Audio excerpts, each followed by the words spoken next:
नमस्कार जंटी में स्वागत आपका। मैं हूं योगेंद्र। आप देख रहे हैं खास खबर और खास खबर में हम बात करेंगे राइजिंग राजस्थान की। राइजिंग राजस्थान को लेकर के राजस्थान सरकार काफ़ी उत्साहित है। मुख्यमंत्री भजनलाल जापान कोरिया के दौरे पर, इधर विभाग के मंत्री यानी कि इंडस्ट्री मिनिस्टर राज्यवर्धन सिंह राठौड़ ने पूर्ववर्ती सरकार पर निशाना साधा है और वर्तमान सरकार में उन्होंने कहा है कि इन्वेस्टमेंट आएगा और एक नया कीर्तिमान राजस्थान में स्थापित होगा। लेकिन उसके क्या मायने हैं, क्या स्थापित होगा कीर्तिमान, तमाम पहलुओं को लेकर के हम चर्चा करेंगे। और पूर्ववर्ती सरकारों ने क्या कोई खामी रही, क्या रहा, इसको लेकर के भी हम चर्चा करेंगे। हमारे साथ सुरेश गर्ग साहब भाजपा से हैं, कांग्रेस से भरत मेघवाल जी हैं और हमारे सहयोगी दर्शक सिंह हमारे साथ में हैं। सुरेश जी, आपके पास में आना चाहूँगा। मैं आना चाहिए। देखिए, आजकल सरकारें नौकरी के नाम पे रोज़गार के अवसर देती हैं और पॉपुलेशन जिस तरह से बढ़ रही है उस लिहाज से हर किसी को गवर्नमेंट नौकरी भी देना बहुत मुश्किल काम है। तो यहाँ एक सवाल खड़ा होता है कि इन्वेस्टमेंट आएगा तो आपके पास में रोज़गार के अवसर बढ़ेंगे। अब तक किसी भी प्रदेश में मोदी जी के समय पर जब 4 लाख करोड़ के MOU हुए थे और वास्तव में पूरी देश की इकोनॉमी गुजरात के अहमदाबाद गांधीनगर में थी, तब सबको लग भी रहा था कि कुछ इस तरह के इन्वेस्टमेंट समिट से देश की प्रगति और राजस्थान जो प्रदेश है उसकी तरक्की का एहसास होता है। किया भी उन्होंने। उसके बाद में पहले भी करते होंगे समिट, राजस्थान में भी हुए, NRI सम्मेलन के नाम पे करा अशोक गहलोत ने अपने पहले कार्यकाल में। लेकिन धीरे धीरे ये बिजनेस समिट के नाम से, इन्वेस्टमेंट समिट के नाम से इस तरह से किए जाने लगे। लेकिन किसी भी प्रदेश में 10 से 15% का आंकड़ा धरातल पे उतर पाया, उससे आगे नहीं पहुंच पाया। तो इस बार क्या अलग से हटके उम्मीदें हैं? पूर्ववर्ती सरकारें निशाने पे भी रही, निशाने पे हालांकि वसुंधरा जी सरकार का तो मैं नहीं कहूँगा, लेकिन पूर्ववर्ती कांग्रेस सरकार भी रही कि जाते जाते सबमिट किया। लेकिन हम लोगों ने पहली बात, हाँ, मैं पार्टी लाइन से आप लोग बंधे हुए हैं, लेकिन मैं भी अप्रिशिएट करूंगा इस बात को लेकर के कि भजनलाल सरकार ने पहले साल में ही इसकी डेट तय कर दी। उसका मकसद हो सकता है कि मॉनिटरिंग ठीक से कि जो दूसरी चीज़ें हैं, लेकिन पूर्ववर्ती सरकारें अभी तक धरातल पे नहीं उतार पाई। तो ऐसा क्या है कि इस बार आप लोग नया कीर्तिमान साबित कर देंगे? देखिए योगेंद्र जी, आप पूर्ववर्ती सरकार और वर्तमान सरकार में अगर अंतर देखेंगे तो सबसे बड़ा अंतर तो आपने खुद ने ही बताया है कि पूर्ववर्ती सरकार ने सरकार के जाते वक्त इन्वेस्टमेंट सबमिट की थी। लेकिन आज भारतीय जनता पार्टी की भजनलाल जी की सरकार राजस्थान में, वो अपने सरकार के 8-9 महीने के अंदर ही राइजिंग राजस्थान का प्रोग्राम रख रही है, जो कि 9, 10, 11 दिसंबर को राजस्थान में होने जा रहा है। तो दोनों में फ़र्क ये है, एक जाने वाली सरकार, अगर इन्वेस्टमेंट सबमिट करनी तो वो स्टार्टिंग में करते तो 5 साल में आपके रिजल्ट का पता लग जाता है कि आप किस तरह का इन्वेस्टमेंट लाना चाह रहे थे। लेकिन उन्होंने जाते जाते वो किया। लेकिन भजनलाल जी की सरकार स्टार्टिंग में ही, बिगिनिंग में ये कर रही है, तो 5 साल हमारे पास में पर्याप्त समय है। 350 बिलियन डॉलर का इन्वेस्टमेंट राजस्थान में हो, वो हमारा एक लक्ष्य है, उस लक्ष्य को हम प्राप्त करेंगे। अब आप देखिए कि पिछली सरकार में जब अक्टूबर 2022 के अंदर जब इन्वेस्टमेंट सबमिट हुई थी, उसमें 12,53,000 करोड़ रुपए के MOU साइन हुए थे। उसमें से सिर्फ 1,93,000 MOU जो कि काम मतलब होने लायक है, जिनका इन्वेस्टमेंट होना है। तो आज 12,53,000 में से 1,93,000 करोड़ रुपए का ही इन्वेस्टमेंट राजस्थान में आया। लेकिन हमारा देखिए, अभी जो बॉम्बे के अंदर भी हमने जो सबमिट की, उसके अंदर भी आप देखिए कि 4.5 लाख करोड़ के MOU वहां पे साइन हुए हैं। तो हमारा जो लक्ष्य है आने वाले 5 साल में 350 बिलियन डॉलर का राजस्थान में इन्वेस्टमेंट का लक्ष्य है। उस लक्ष्य को हम प्राप्त करेंगे। हमने उसके लिए विदेशों में भी करीबन 23 देशों के अंदर भी हमारे 34 ISO को लगाया है। 23 देश और 19 राज्यों को, सबको मिला के ISO को और पूरी टीम को लगाया है कि राजस्थान में इनमें, क्योंकि राजस्थान में प्रचुर मात्रा के अंदर खनिज भी है, इंफ्रास्ट्रक्चर का भी, हर चीज राजस्थान में अवेलेबल है। केवल एक दूरदृष्टि की बात है कि उनको इन्वेस्टमेंट के लिए यहाँ का माहौल अच्छा करना। तो भजनलाल जी सरकार का जब से उनका शासन आया तब से वो इसी उस पर लगे हुए हैं कि राजस्थान में इन्वेस्टमेंट भी आए, राजस्थान में सुशासन भी आए और राजस्थान में आपराधिक माहौल वगैरह को खत्म करना। तो उन सब चीजों को ध्यान में रखते हुए भजनलाल जी का जो एक विजन है, वो विजन हम 5 साल के अंदर प्राप्त करेंगे और एक विकसित राजस्थान और विकसित भारत का जो हमारा 2047 का संकल्प है, उसको निश्चित रूप से प्राप्त करेगी राजस्थान। बिल्कुल, एक टारगेट भी रखा है कि हमारी इकोनॉमी किस तरह से बूस्ट कर सकती है। भरत, आपके पास में आना चाहूँगा। आप एक सवाल जो तैर रहा था उसका जवाब भी दिया कि आने वाले दिनों में अपराध मुक्त कर देंगे। आप शायद भिवाड़ी बहरोड का जिक्र करेंगे कि वहाँ पे जोन बने हुए हैं और वहीं पे अपराध बढ़ रहा है। लेकिन अभी सरकार का दावा है कि आप देखते जाइए, एक नया कीर्तिमान साबित अगर हम कह रहे हैं तो जरूर करेंगे, क्योंकि बिगनिंग में हमने बुलाया है, जाते वक्त नहीं बुलाया है। देखिए, चाहे बिगनिंग में करिए या बाद में करिए या एमओयू साइन करिए, मैं गर्ग साहब जैसे आंकड़ों पे तो बात नहीं करूंगा, लेकिन मैं ये कहूँगा कि इन्वेस्टमेंट किसी देश में लाने के लिए सबसे पहले ज़रूरी होती है वहाँ का माहौल, वहाँ का वातावरण। माननीय मुख्यमंत्री जी चाहे मुंबई में रोड शो करें या जापान या टोक्यो में जाकर बात करें, केवल रोड शो या बात करने से इन्वेस्टमेंट नहीं आएंगे। किसी भी व्यापारी को अपना पैसा लगाने के लिए, बिजनेस स्टार्ट करने के लिए जो इंफ्रास्ट्रक्चर चाहिए, जो एनवायरनमेंट चाहिए, वो मुझे नहीं लगता राजस्थान में ये भजनलाल सरकार अभी दे सकती है। क्योंकि आप देखिए, आपने बात कही अपराध की, तो अपराध मुक्त तो वैसे ही नहीं है राजस्थान। जब यहाँ छोटे व्यापारियों को दुकान में घुस के गोली चला दी जाती है, छोटे छोटे होटलों के बाहर फायरिंग कर दी जाती है जिन लोगों का अभी तक पता नहीं है, किस तरीके से यहाँ पे भ्रष्टाचार पनपा हुआ है। और दूसरी चीज कि राजस्थान सरकार किन किन चीज़ों में रिबेट दे रही है वो आप बता नहीं पा रहे हो। पिछले 10 साल से भारतीय जनता पार्टी केंद्र में शासित है और हमने कई बार भारतीय जनता पार्टी के नेताओं और प्रवक्ताओं से सुना है कि हमने रोडों का जाल बिछा दिया। आज देखिए, ट्रांसपोर्ट सबसे बड़ी चीज़ होती है कि अगर कोई स्टार्टअप या कोई चीज़ यहाँ पर लगती है, कोई यूनिट यहाँ पर लगती है, तो वो यूनिट के लिए ट्रांसपोर्ट आवागमन बहुत सरल होना चाहिए। नियरेस्ट दिल्ली, मुंबई, गुजरात है, लेकिन हमें पता है यहाँ सड़कों की हालत क्या है। बरसातों के अंदर किस तरीके से सड़कों के ऊपर हमने ये देखा है कि किस तरीके से खड्डे हो जाते हैं, किस तरीके से वहां पर लोग आंदोलन करते हैं, किस तरीके से मवेशी, गाय वगैरह रोडों पर मिलते हैं। पहली चीज। दूसरी चीज मैं ये बताना चाहता हूं, 2005 में भी अगर आपको ध्यान हो तो नीमराणा के अंदर एक प्रोजेक्ट माननीय पूर्व मुख्यमंत्री वसुंधरा राजे जी लेकर आई थी, लेकिन क्या हुआ, वो प्रोजेक्ट आज तक सफल नहीं हो पाया और वो जितनी भी कंपनीज थी वो सारी के सारी कंपनीज चली गई कहां पर, दक्षिण भारत के अंदर। और अभी कुछ दिन पहले की एक न्यूज में बता देता हूं, विदेशी तो छोड़िए, जो राजस्थान के बेचारे उद्योगी थे उनको ये कहा गया कि आपको उद्योग भवन से लोन मिलेगा। उन लोगों ने लोन की फाइल लगाई, उस लोन फाइल का टाइम बाउंड पीरियड था 31 अगस्त। 31 अगस्त तक 70% से ज्यादा जो लोन फाइल थी वो अप्रूव ही नहीं हो पाई और अप्रूव नहीं होने की वजह से वो सारे के सारे लोन खत्म हो गए। एमएसएमई सेक्टर के अंदर आप ये देख लीजिए कि किस तरीके से आज इस सरकार ने एक सेक्शन 43BH को लगाकर उन एमएसएमई की रीढ़ की हड्डी को तोड़ दिया। अभी 2 दिन पहले की न्यूज है कि सांगानेर के अंदर जो टेक्सटाइल वाले गारमेंट के हैं, उन गारमेंट के करोड़ों रुपए वहां पर इसलिए अटक चुके हैं और वहां का जो व्यवसाय है वो बंद होने की कगार पर है, क्योंकि वहां जो नाले के अंदर जो पानी जाता है उस पानी की आवाजाही की कोई चीज नहीं है। आप लोकल जो लोग हैं, आप startup India, make in India की बात करते थे, वो आज कहां तक धरातल पर पहुंचा। आज जब राजस्थान के अंदर, देश के अंदर इंटर्न करने के लिए लोगों को जगह नहीं मिल पा रही है, जॉब नहीं मिल पा रही है, तो आप किस तरीके से विदेश नीति के बारे में बात कर रहे हैं। FII है जो फाइनेंशियल इंस्टीट्यूशन है, जो इंटरनेशनल लेकिन भरत जी, ये सवाल राज्यवर्धन राठौड़ से भी पूछा गया तो उनका साफ कहना था कि हमने 25 अधिकारियों की तो एक टीम लगा रखी है, IAS अधिकारियों की। उसके अलावा सबसे बड़ी बात यह है कि ये जो टाइम पीरियड है वो हमने एक अच्छा वो चुना है, पहले साल में कर रहे हैं। उसके बाद में अगर कहीं पे भी कोई भी होगी तो बिजनेसमैन को एक भरोसा इस बात का है कि 4 साल और सरकार है, आना जाना तो अलग बात है, लेकिन इस सरकार के कार्यकाल के 4 साल और मिलेंगे तो इससे भरोसा मिलेगा। देखिए, भरोसा मैंने आपको पहले भी कहा, आप कितनी कमेटियां बना दीजिए, 9 महीने से हम सिर्फ कमेटी के ही बारे में सुनते आ रहे हैं कि इसके लिए ये कमेटी बना दी, उसके लिए वो कमेटी बना दी।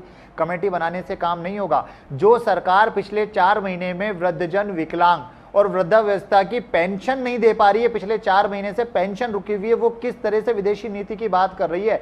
इंफ्रास्ट्रक्चर तो आप दे नहीं पा रहे हो। ERCP के प्रोजेक्ट का MOU आज तक सार्वजनिक नहीं किया आपने। वहां कॉरिडोर बनता, अगर कॉरिडोर बनता तो वहां के किसान, वहां औद्योगिकरण होता। सेज के अंदर कितना बड़ा काम किया आप ये बता दीजिए। कोई काम किया क्या आपने सेज के अंदर? रिको के अंदर आपने किया क्या? हमारी सरकार थी, हमने रिप्स के अंदर काम किया।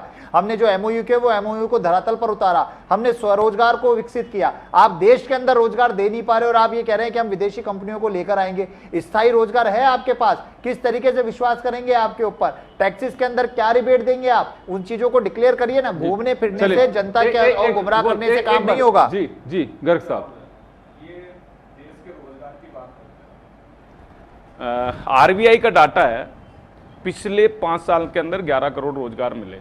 अगर पिछले 10 साल के अंदर देखा जाए तो अगर EPF अकाउंट को देखें तो लगभग 20 करोड़ नए EPF अकाउंट खुले हैं। EPF अकाउंट तब खुलते हैं जब उनको रोजगार मिलता है, उनको सैलरी मिलती है। तो ये है। आज 55 करोड़ जनधन अकाउंट खुले हैं, उसके अंदर 36 लाख करोड़ रुपए ट्रांसफर हुए हैं। अगर वो 36 लाख करोड़ रुपए इनके सरकार के टाइम पे होते तो उसमें से 85% तो ये खा जाते, जबकि उसमें डायरेक्ट हमारे तो 100% 36 लाख करोड़ रुपए। तो आप देखिए क्या हुआ है। फिर इन्होंने राजस्थान की उपलब्धियां बताई है, तो इसका मतलब है कि पिछले 5 साल तक राजस्थान के अराजकता का माहौल था, वो इन्होंने साबित कर दिया। हमारी सरकार 8-9 महीने की है, इससे पहले राजस्थान में इनकी सरकार थी। इसका मतलब है कि अराजकता का माहौल पिछले 5 साल के अंदर यहां पे था। दूसरा, साइबर क्राइम के अंदर मेवाड़ एरिया आपने देखा होगा, मेव एरिया है, उसमें 2,32,000 सिम को वहां पे डिस्ट्रॉय किया गया। किस तरीके से पिछले 5 साल तक वहां पे मेव एरिया के अंदर साइबर क्राइम पनपा हुआ था, उस साइबर क्राइम को पकड़ा है। 70% साइबर क्राइम को वहां पे बंद किया है। तो ये है भजन लाल जी की सरकार। आपने देखा होगा यहाँ पे एग्जाम्स वगैरह जो भर्तियां हुई है, भर्तियों के अंदर सबके अंदर पेपर लीक हुए, और एसओजी ने कितनी बड़ी कार्रवाई कर रही है कि बड़े बड़े मगरमच्छों को और इनको सबको पकड़ा जा रहा है और वो सामने आ रहे हैं। तो ये सब चीजें हमने 8-9 महीने के अंदर किया है। हम इन्वेस्टमेंट के लिए हम स्टार्टिंग में आ रहे हैं। आप इन्वेस्टमेंट के लिए कब आए? जब आपकी सरकार जाना तय थी, तब आए। तो तब दिखाने के लिए आए थे क्या? क्यों नहीं आप स्टार्टिंग में आए? हम स्टार्टिंग में तो आए ना। अभी ये 5 साल है, 5 साल में अगर कोई कमी हो तो बताइए, हम उनको सुधार करेंगे। लेकिन राजस्थान की बुराई नहीं करनी चाहिए। राजस्थान के अंदर अगर ये इस तरह का माहौल हुआ तो वो आज से 8-9 महीने पहले जो माहौल था उस वजह से हुआ है। हमने तो उसमें सुधार किया है, और हम चाहते हैं कि हिंदुस्तान का और विदेश का इन्वेस्टर राजस्थान में आए, और $350 बिलियन का जो हमारा लक्ष्य है 5 साल के अंदर, उसको हम पूरा करें। ये हम उस लक्ष्य के आगे बढ़ते जाएंगे। गर्ग साहब, एक बात बताइए, देखिए इंडस्ट्रियल एरिया के हिसाब से करें राजस्थान की बात, तो राजस्थान का सबसे महत्वपूर्ण पार्ट है बहरौड़, कोटपुतली, ये हरियाणा वाले जो बेल्ट से लगता हुआ राजस्थान का एरिया है, भिवाड़ी, क्योंकि ये आपकी जापानी जोन भी उसी में है, कोरिया जोन भी उसी के अंदर है। अभी 2 दिन पहले, क्योंकि ये बात इस वजह से है कि आप अभी देखिए, ये दावा नहीं किया जा सकता कि हाँ बिल्कुल अपराध मुक्त और पूरी तरह से, इतनी 32 राउंड फायर, छोटी मोटी बात नहीं, 15 मिनट तक गोलियां चलाना, और उसी जोन पीरियड के अंदर। देखिए आज हर व्यापारी, आप भी चार्टेड अकाउंटेंट हैं, आप भी सलाह देते हैं कई लोगों को, हर आदमी सुकून तलाशता है पैसे के साथ साथ, उसको ये चाहिए। और आज से नहीं, मैं तो पिछले सरकार में भी सवाल खड़ा कर रहा था, आज भी खड़ा कर रहा हूं, उससे पहले भी सवाल खड़ा करता था। 20 साल से रंगदारी की घटनाएं हो रही हैं सर वहां पे, 20 साल से। आजकल से की बात नहीं कर रहा हूं, क्या पिछले गहलोत सरकार या वर्तमान से, 20 साल से रंगदारी की स्थितियां चल रही हैं, और वहां वही होता है जो वो चाहते हैं, सरेआम गोलियां चला जाना। पपला कांड हुआ तो अभी होटल हाईवे किंग के अंदर अभी 2 आए, और पर्ची जैसे कोई बिल पे कर रहे हो इस तरह से पकड़ा करके चले गए। तो देखिए, मुझे लगता है कि अपराध एक बड़ी चुनौती है सरकारों के लिए। पुलिस से बड़ा कोई वो नहीं है कि जो इन पे लगाम नहीं लगा सके। पॉलिटिकल विल पावर पे आप लोगों को थोड़ा सा लगाम कसनी होगी कि एटलीस्ट उस एरिया के अंदर तो जब तक आप जब तक ये आप मजबूत नहीं बनेंगे कि नहीं कुछ नहीं, बिल्कुल हम मेरिट के आधार पे पोस्टिंग करेंगे। वो हाईवे की सरकार कोई भी हो, निश्चित रूप से करेंगे। सर गवर्नमेंट किसी की भी हो, देखो मत करिए सर, गवर्नमेंट किसी की भी हो, निश्चित रूप से एक निवेदन सर, लगाम लगाएंगे हम। सर देखिए, सरकारें कोई भी हो, आती हैं जाती है, लेकिन ये प्रदेश भी अपना है, और यहाँ अगर पैसा आता है तो अगर आज भजन लाल के वक्त को पैसा आएगा तो ये कहा जा सकता है कि चलो वो मुख्यमंत्री था उस वक्त आया था। धरती पे तो राजस्थान की पे आएगा पैसा। फायदा तो आज कोई भजन लाल है, कल को दूसरा भजन लाल होगा, उसके कोई, ये तो खुद को इंडिविजुअली को फायदा मिलना नहीं, पूरे प्रदेश की जनता को मिलता है। और अगर बड़ा इन्वेस्टर कोई आता है तो उसके बाद में आपकी एक अलग साख होती है। नरेंद्र मोदी का गुजरात मॉडल डेवलप क्यों हुआ? उसकी वजह यही थी कि वेस्ट बंगाल के अंदर नैनो की फैक्ट्री के लिए बवाल मचा, और उन्होंने जैसे ही एक एसएमएस के जरिए गुजरात के अंदर उस फैक्ट्री को शिफ्ट करा दिया, तो पूरे देश में एक मैसेज गया, दुनिया में गया कि देखिए वहां पे किस तरह से पलक पावड़े बिछा करके और स्वागत किया जा रहा है इन्वेस्टर्स का। वो माहौल पैदा करिए। मैं दर्शक आपके पास में आना चाहूंगा, बिल्कुल कुछ ऐसे सवाल खड़े हुए जिसके लिए कहा जा सके कि वास्तव में सरकार को उन चीजों पर गौर करना चाहिए, तब इन्वेस्टर आएगा। राजस्थान में अगर कोई निवेशक आएगा तो निश्चित तौर पे उसको जो माहौल होगा वो अच्छा चाहिए। सबसे पहली शर्त यही होती है, कोई भी इन्वेस्टर्स आता है। पिछली सरकार में हमने देखा कि 2022 के अंदर ये समिट हुई थी गहलोत सरकार में। उस समिट के अंदर 10.44 लाख के करोड़ के एमओयू की बात कही गई। अब उसमें धरातल की सरकार के वक्त कहा गया कि साहब 40% हम धरातल पे उतार देंगे, लेकिन आंकड़ा जो फाइनल डेटा या हम पढ़ते हैं या देखते हैं तो उसमें 10 से 15% का आंकड़ा है। वर्तमान में वर्तमान सरकार की एक इच्छा शक्ति सही कही जा सकती है कि पहले साल में ही हो रहा है। ये अच्छी चीज़ है कि पहले साल में अगर ये किया जा रहा है, और ख़ास तौर पे इस बार कहा यह गया है कि 20 से ज़्यादा आईएएस जो है उनको 23 देश के जो इन्वेस्टर्स आ रहे हैं, निवेशक आ रहे हैं, उनके साथ अटैच किया जा रहा है, ताकि यहाँ पर सिस्टम जो है उसको डेवलप किया जा सके, उनको एक वातावरण दिया जा सकता है। लेकिन जैसा आपने कहा कि भयमुक्त वातावरण हर व्यापारी चाहता है। राजस्थान, निश्चित तौर पे राजस्थान, जैसे हम देखते हैं कि दिल्ली या गुड़गांव, वहाँ पे ज़्यादा जो उद्योग धंधे हैं, वो जो सीमाएं हैं वो धीरे धीरे कंजस्टेड वहाँ इलाका हो रहा है, वहाँ पे ज़्यादा हो गए तो वो लोग बाहर निकलना चाह रहे हैं। जयपुर राजस्थान अटैच है हरियाणा दिल्ली के एनसीआर के, तो राजस्थान में खासकर जयपुर या भिवाड़ी, अलवर या ये क्षेत्र है जो यहाँ पर अच्छा उद्योग पनप सकते हैं। लेकिन सबसे बड़ी बात यही है कि सरकार सुरक्षा व्यवस्था का जिम्मा, या कह सकते हैं लॉ एंड ऑर्डर, जो कानून व्यवस्था अगर बेहतर कर दे और मॉनिटरिंग प्रॉपर ढंग से हो, तो निश्चित तौर पे राजस्थान आने वाले समय में गुजरात जैसे डेवलप है, या गुजरात की बात होती है इंडिया के बाहर भी, इंडिया के अंदर भी, कि गुजरात में लोग आते हैं, वहाँ एक अलग तरह का वातावरण है। गुजरात में हर गुजराती या बाहर के लोग जो जाते हैं वहाँ पर वो कहते हैं कि मुझे सरकारी नौकरी नहीं चाहिए, मैं व्यापार करना चाहता हूँ। ऐसी स्थितियाँ राजस्थान में डेवलप हों, इसके लिए सरकार की मंशा निश्चित तौर पे अच्छी कही जाएगी, क्योंकि पहले साल में ये सब शुरू हो रहा है। लेकिन जरूरी है कि राजस्थान की कानून व्यवस्था और बेहतर की जाए, और अगर बेहतर होगी, मॉनिटरिंग अच्छी रहेगी, सामंजस्य अच्छा रहेगा, अधिकारियों को पाबंद करेंगे, तो निश्चित तौर पे राजस्थान में अच्छे निवेशक आएंगे। भरत, अभी आपके जो सवाल थे उनको लेकर के कहा भी अभी गर्ग साहब ने कि भरोसा रखिए कि राजस्थान की स्थिति और बेहतर होगी।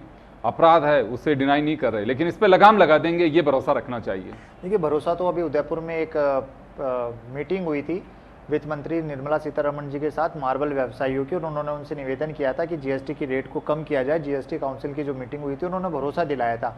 और होता क्या है कि जब जीएसटी काउंसिल की मीटिंग होती है तब मार्बल व्यवसायियों के बारे में बात भी नहीं की जाती। तो गर्ग साहब वैसा ही भरोसा यहाँ देकर जा रहे हैं कि जिस तरीके से निर्मला सीतारमण जी ने दिया, उस तरह से गर्ग साहब दे रहे हैं कि भरोसा रखिए, भयमुक्त राजस्थान को भयमुक्त राजस्थान बनाया जाएगा। वो हम रोज पेपर में पढ़ रहे हैं कि किस तरीके से बिल्कुल आप वही सुशासन दे रहे हैं आप 9 महीने से, कि लोगों के घर में घुसकर फायरिंग कर दी जाती है। जो सोने के व्यवसाय, जो सुनार का काम करते हैं, उनको बिल्कुल दिन दहाड़े गोली मार दी जाती है। वहां से जो आते हैं वो अभी तक अपराधियों को नहीं पकड़ पाते। और अभी टीवी पे हम जिनकी चल रहे हैं विजुअल, वो कहते थे कि मैं नाश्ते में खाता हूं अपराधियों को। मुझे लगता है कि पिछले 9 महीने से शायद कैबिनेट मंत्री जी ने नाश्ता करना ही बंद कर दिया, इसलिए राजस्थान में अपराधियों की जो संख्या है वो ज्यादा बढ़ गई है। भारतीय जनता पार्टी की कथनी और करनी में बिल्कुल अंतर है। और मैं फिर से वही कहूंगा कि विदेशी से जो आप लेकर आ रहे हैं बहुत अच्छी बात है, विदेशों को लेकर आइए, लेकिन अगर राजस्थान का उद्योग विकास भी अगर आप बढ़ा देंगे ना, तो उसमें भी आपको 100% मार्क्स दे देंगे। अगर आप राजस्थान के उद्योग व्यवसाय के बारे में चिंतित हो जाएंगे, राजस्थान के जो लोग हैं जो उद्योगों की बात कर रहे हैं, जो जीएसटी पे कम करने की बात कर रहे हैं, जो रिटर्न में आपसे सहूलियत चाह रहे हैं कि हमें रिटर्न में सहूलियत मिले, एमनेस्टी स्कीम है, जो एमनेस्टी स्कीम के अंदर सहूलियत मिले, और जिस तरीके से ये जो भी वैट भी लगा हुआ है पेट्रोल डीजल के ऊपर, उस वैट को भी अगर केंद्र सरकार कम करे, तब जाके बहुत से उद्योगों के अंदर विकास हो पाएगा। और सबसे बड़ी चीज कि जो लोकल लोग हैं, उन लोकल लोगों को सुनिश्चित किया जाए कि जो इन्वेस्टमेंट आ रहा है या जो स्टार्टअप लग रहा है या जो इंडस्ट्रीज लग रही है, वहां पर जाकर उनको जॉब मिल सके और जॉब के लिए उनको तैयार किया जा सके। चलिए, मैं एक बात जानना चाहूंगा। देखिए, गवर्नमेंट आपकी भी रही है और एक्सरसाइज आप लोगों ने भी की होगी। चलिए, एक मान लो कि मुख्यमंत्री मीटिंग के लिए बुलाते हैं आप लोगों को कि चलिए भाई, आप लोगों का एक्सपीरियंस रहा है, बताइए कि क्या करना चाहिए प्रदेश का। इतना बड़ा एक इवेंट होने जा रहा है जिसकी डेट भी लंबे समय पहले ही तय कर दी गई, तो क्या होना क्या चाहिए, क्या अपेक्षा करते हैं गवर्नमेंट से ताकि वास्तव में निवेशक आ सके? नहीं, देखिए, सबसे पहले तो आपने जिस तरह से कहा, भयमुक्त वातावरण होना चाहिए। कोई भी इन्वेस्टर आता है वो ये चाहता है। दूसरा, चाहे भ्रष्टाचार, जो सरकारी तंत्र के अंदर फाइलों को ऊपर से नीचे पहुंचने में जो पैसा खिलाया जाता है योगेंद्र जी, वो सबसे बड़ी चीज होती है। अगर आप किसी रजिस्ट्रेशन को लेकर जाएंगे, उस रजिस्ट्रेशन के अंदर पैसा आपको देना पड़ेगा। अगर आप कोई अप्रूवल लेने जा रहे हैं किसी ना किसी चीज की, चाहे पॉल्यूशन ले लीजिए, चाहे आप फूड सेफ्टी एक्ट ले लीजिए, या चाहे सीएमएचओ के अंदर कोई परमिशन लेने जाएंगे, मुझे लगता है एकल विंडो सिस्टम होना चाहिए। जो बात की जा रही थी टाइम बाउंड मैनर के ऊपर, हर एक चीजों को फाइनल होना चाहिए। अगर टाइम बाउंड मैनर पे वो फाइनल नहीं होता तो अधिकारियों के ऊपर उसकी अकाउंटेबिलिटी तय करनी चाहिए, ऑनलाइन सिस्टम होना चाहिए। और दूसरी चीज कि जो लोग हैं, जो लोकल लोग हैं, ये सुनिश्चित किया जाना चाहिए कि वहां के 50 से 60% लोगों को, लोकल लोगों को वहां पर है जो जॉब मिलेगी, ताकि लोग पलायन ना करें। राजस्थान में लोगों को पलायन से रोकने के लिए केंद्र में जब हमारी सरकार थी तो मनरेगा लाया गया। राजस्थान में मुख्यमंत्री अशोक गहलोत जी की सरकार थी तो शहरों में इंदिरा गांधी शहरी रोजगार गारंटी लाए गए। ये बहुत छोटे छोटे पॉइंट्स है जिनके आधार पर आप रोजगार को बढ़ाया जा सकता है। हमने रिप्स स्कीम लाए, हमने औद्योगिक नीति लाई, वो तो सारी बात सही है, 10 करोड़ रुपए में 8%। वर्तमान सरकार से क्या अपेक्षा कर रहे हैं? वर्तमान या तो सरकार ये कहा जाए कि भाई पुरानी जो सरकार की नीतियां आप उनका अध्ययन कर लो, बस उसी से काम चल नहीं, देखिए एक तो क्या होता है कि आप काम तो करना नहीं चाहते, कि वो कहते हैं घर के पूत कवारे डोले और पड़ोसियों के फेरे आप कराना चाहते हो। राजस्थान के उद्योग के जो लोग हैं वो तो परेशान है और आप विदेश से इन्वेस्ट लाना चाहते हो और उसमें भी आप प्रोपोगंडा कर रहे हो। आप किस तरीके से वहां पर जा रहे हो, आप रोड शो कर रहे हो, आप पेपर में दिखा रहे हो कि साहब हम इन्वेस्टमेंट लेके जा रहे हैं। तो मुझे लगता है कि ये जब इन्वेस्टमेंट लेके आए तो एमओयू साथ में लेकर आए और यहाँ पे जल्द से जल्द 1 साल के अंदर, 1.5 साल के अंदर ये यहाँ पे उस इंडस्ट्रीज को लगाएं और जनता को मैसेज दे। या फिर ये कहें कि नहीं, सिर्फ हम थोतली राजनीति करने जा रहे हैं, हम बात कुछ और कर रहे हैं और कर कुछ और रहे हैं। मुंबई में गए तो मुंबई से कितने लोगों का इन्वेस्टमेंट अभी तक आप लेकर आए, कौन से सेक्टर में आप लेकर आ रहे हैं? यहाँ पर पोर्ट नहीं है, बंदरगाह दूर है, उसकी किस तरीके से चीजें रखेंगे? केंद्र सरकार से आप क्या बात कर रहे हैं? इंफ्रास्ट्रक्चर किस तरह से डेवलप करेंगे? पैसा कहां से आएगा? वो सब चीजों को क्लैरिटी करें, तब जाकर पता चलेगा कि किस तरीके से जो इन्वेस्ट समिति की राइजिंग राजस्थान की बात कर रहे हैं, बीकानेर की रिफाइनरी 2013 से 18 तक बंद पड़ी रही। अगर वो रिफाइनरी चालू होती तो इतना पैसा नहीं लगता और लोगों को रोजगार मिलता। बाड़मेर वाली तो अभी तो चालू करा देंगे, उम्मीद की जानी चाहिए कि देखते हैं, अब चालू हो जानी चाहिए। जी गर्ग साहब, खैर चले अपन एक निचोड़ पे पहुंचते हैं। तो क्या रेस्पॉन्स लग रहा है आपको? और वास्तव में अगर एक सफल होता है अभियान तो राजस्थान के लिए खुशी की बात होगी, लेकिन भारत का एक सवाल है कि देखिए इन्वेस्टर्स आने चाहिए, लेकिन यहाँ का जो एमएसएमई इंडस्ट्री है, यहाँ के जो व्यापारी हैं, चाहे ज्वेलरी वाले हों, चाहे मार्बल वाले हों, उनको भी एक राहत इस तरह की दी जानी चाहिए। अगर वास्तव में ये व्यापारी जाके बाहर कहें कि हाँ राजस्थान निवेश के लिए बहुत ही अच्छा एक प्लेटफॉर्म है, आपको आना चाहिए, और अगर यही अगर परेशान होते रहेंगे तो मैसेज बाहर नहीं जा सकता है कि हाँ सरकार, और अगर मान लो दिल खोल के बाहर वालों को बुला रहे हैं तो अपने लोगों पे भी गौर फरमाना चाहिए। निश्चित रूप से योगेंद्र जी, अब जो लोकल लोग हैं अगर उनको प्रोत्साहन नहीं देंगे तो इन्वेस्टमेंट नहीं आएगा। बाहर वाले तो तभी आएंगे ना जब यहाँ का माहौल अच्छा होगा। तो हम यहाँ का राजस्थान में माहौल अच्छा देंगे। फिर ये बॉम्बे की जो बात कर रहे हैं तो वहाँ पर रोड शो हुआ, उसमें 4.5 लाख करोड़ रुपए के एमओयू साइन हुए। 4.5 लाख करोड़ रुपए में से एनर्जी के हैं 2,25,000 करोड़ रुपए के। तो आप देखिए कि अलग अलग सेगमेंट में रिफाइनरी की जो बात कर रहे हैं, तो रिफाइनरी के अंदर तो 2018 से 23 तक तो इनकी सरकार थी, क्या प्रगति की वो बता देते।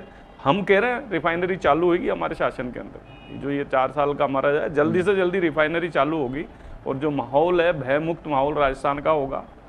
अपराधियों को लगाम शुरू से डे 1 से हम लगाए जा रहे हैं। आपने देखा होगा एसीबी कार्रवाई कर रही है, एसीबी लगातार कार्रवाई की जा रही है, आए दिन भ्रष्टाचारी पकड़े जा रहे हैं, निश्चित रूप से उस पर लगाम हो रही है। इधर से एसओजी भ्रष्टाचारियों को ऊपर लगाम लगा रही है। तो ये सब चीज़ें माहौल, साइबर क्राइम के अंदर देख लीजिए 70% साइबर क्राइम हमने मेव एरिया जो भरतपुर का एरिया है, 2,23,000 सिम को डिस्ट्रॉय करना एक बहुत बड़ी। आप एक छोटे से एरिया के अंदर कितने सिम थे, ये 8 महीने के अंदर तो संभव नहीं थे। वो सारी बात ठीक है, समय कम है, समय 8 महीने तक संभव नहीं थे। ये पिछले 5 साल के अंदर ही पैदा हुए होंगे ना 2,23,000 सिम, तो 8 महीने के अंदर तो नहीं होंगे। तो ये सब चीजें हम कर रहे हैं। निश्चित रूप से राजस्थान के अंदर 350 बिलियन डॉलर का जो इन्वेस्टमेंट है वो आएगा और जो 2047 का जो विकसित भारत का जो हमारा लक्ष्य है उसको हम प्राप्त करेंगे। चले, राइजिंग राजस्थान पे सबकी निगाहें टिकी हुई हैं और स्थानीय व्यापारियों को भी इस बात की उम्मीद है कि सरकार उनकी भी कुछ बिजनेस हर्डल्स हैं, यानी कि कहीं रुकावट और पेचीदगियां हैं, उन्हें भी दुरुस्त करेगी। वाकई राजस्थान अन्य राज्यों के तरह ही यहाँ पे भी एक मार्बल इंडस्ट्री, ज्वेलरी, इनका एक बड़ा काम है, जिससे राजस्थान को उसका एक हब भी कहा जाता है। उसमें अगर कहीं कोई पेचीदगियां हैं तो उन्हें दुरुस्त करने की उम्मीद यहाँ का व्यापारी भी कर रहा है, जो राइजिंग राजस्थान के साथ होना चाहिए। और वाकई पैसा आएगा तो कहलाएगा कि राइजिंग राजस्थान है। और ये जो एक भ्रांति या कहूँ कि जो अभी तक का एक बना हुआ है कि 10 से 15% तक ही इन्वेस्टमेंट के एमओयूज धरातल पे उतर पाते हैं, वो तभी सार्थक होगा कि जब कुछ ये आंकड़ा इससे अप जाए। 25% तक भी पहुंचता है तो मुझे लगता है कि काफ़ी सफल होगा। दावा बेशक ब्यूरोक्रेसी कुछ भी करे, लेकिन सच्चाई यही है किसी भी राज्य में अभी तक ये उस तरह से नहीं उतर पाया है। आप सभी का बहुत बहुत शुक्रिया और जो टीम है उसको बहुत बहुत शुभकामनाएं कि वास्तव में अच्छा काम करे। खास खबर में इतना ही, दीजिए इजाज़त, नमस्कार।